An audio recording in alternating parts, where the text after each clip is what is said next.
Aqui no Parcialmente Satisfatório, nós apreciamos um bom Sakuga. Não há nada mais satisfatório do que uma sequência de ação bem planejada, com uma direção e composição que extrai toda a tensão e emoção de um combate além do que é possível na vida real, com um design de áudio para dar aquele impacto. E são nas cenas de perseguição, luta ou até dança onde se revela a maior expressividade e versatilidade da animação. Mas se hoje temos centenas de animes shonen, pseudo-animes ocidentais, desenhos de herói ou desenhos infantis com designs simples que facilitam sequências extensas de animação fluida, não caiam nas mentiras da internet e assistem Thundercats Roar agora, é muito bom. É porque uma série animada abriu caminho para isso. Ele não só foi o primeiro seriado animado de ação, como também foi o primeiro desenho de super-herói. É lógico que o primeiro action cartoon viria do Action Comics. Desculpa. Desculpa.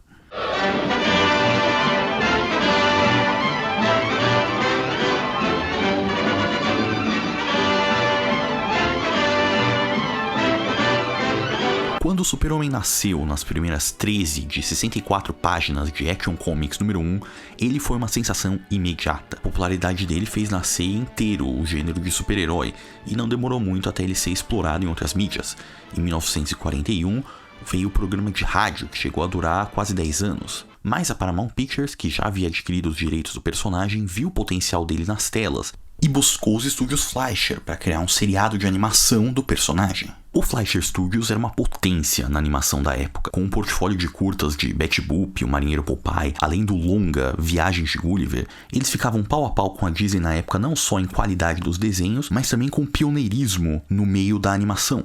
Ainda assim, os irmãos David e Max Fleischer ainda tinham um certo receio de aceitar o contrato com a Paramount e ter a liberdade cerceada. Mas ao invés de simplesmente recusar, eles pediram um orçamento absurdo. Assim, caberia a Paramount rejeitar eles e eles se safavam de ter que falar não para um dos maiores estúdios dos Estados Unidos na época. Eles pediram 100 mil por episódio, que era 5 vezes o valor normal na época. Mas para surpresa deles, a Paramount não recusou e sim negociou com eles até chegarem num acordo de 50 mil por episódio. Agora, os Fleischer tinham o maior financiamento que eles já tiveram na carreira para um projeto indesejado. Hoje, quando você em um serviço de streaming só vê dezenas de animes ou desenhos de luta, um desenho animado de super-herói parece uma coisa banal, mas naquela época quase tudo era um território inexplorado. Até então a animação era feita quase exclusivamente para comédia. As tramas eram simples, era uma forma de conduzir uma piada a outra. Os personagens eram elásticos e caricatos para poder expressar essas piadas, esse humor visualmente. Para realizar o Super-Homem em animação, eles teriam que repensar tudo. Em 17 episódios de até 11 minutos, os animadores mostraram cenas mais dinâmicas que a animação tinha sido capaz de fazer até então. A história sempre seguia a mesma trama. A Lois ia atrás de uma matéria onde acabava em perigo e o Super-Homem precisava salvá-la, seja de um monstro, um cientista louco ou uma força da natureza. Mas cada novo perigo era uma chance de exibir as técnicas de animações pioneiras da época.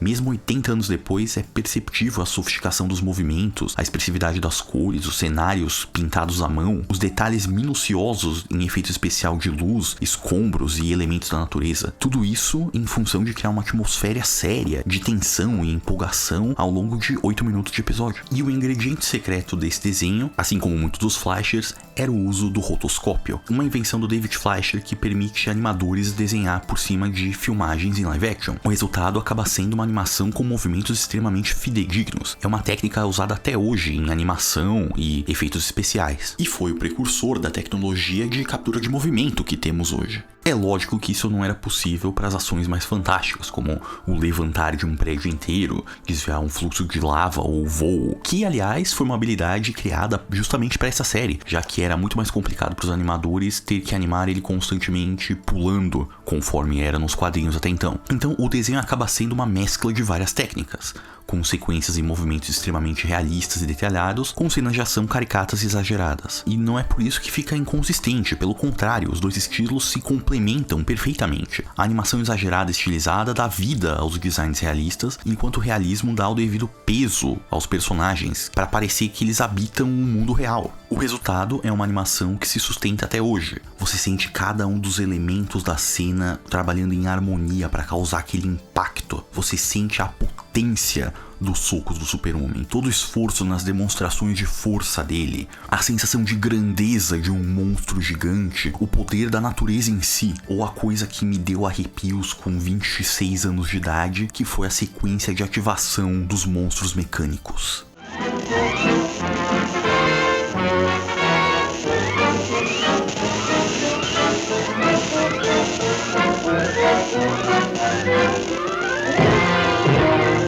Isso é cinema. Mais pra frente, a relação dos irmãos Fleischer azedou, se tornou insustentável e a Paramount decidiu demitir os dois e renomear a produtora para Famous Studios. A equipe remanescente de lá conseguiu produzir mais 8 curtas. Apesar dos curtas subsequentes terem a mesma qualidade técnica, o conteúdo das histórias mudou de fantasia e ficção científica para a boa velha propaganda de guerra. E aí, o Super-Homem passou de lutar contra monstros para fazer sabotagem em base militar japonesa ou irritar o Hitler.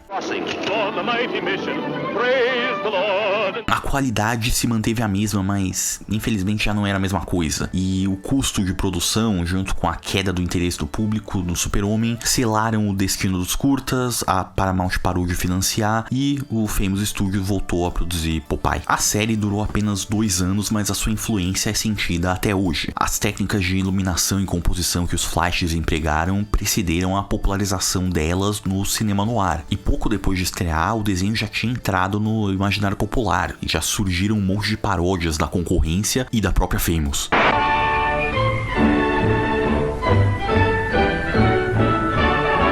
Além do que, quase todos os desenhos de ação moderno hoje devem um pouco a esses curtas. Eles criaram uma linguagem cinematográfica para animar a ação.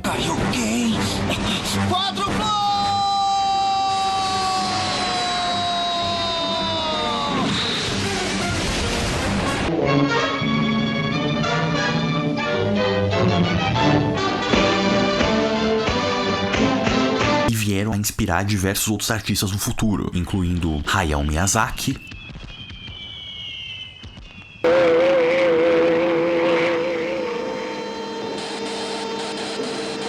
Ishiro Honda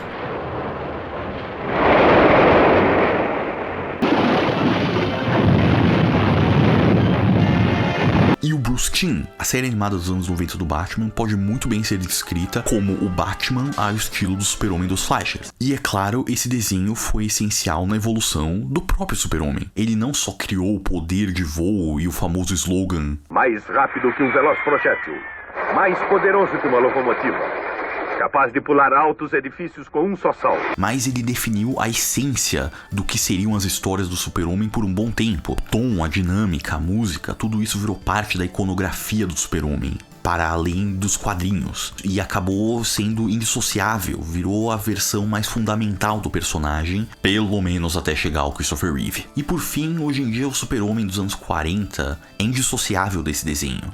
Tanto que quando alguém faz uma releitura do Super-Homem dessa época, raramente ele aparece com a roupa dos quadrinhos daquela época. Quando pensamos no primórdio do Super-Homem, inevitavelmente lembramos dele com o design que Max Fleischer consagrou nas telas. Here you go, friend. Thanks. Cool costume. Thanks.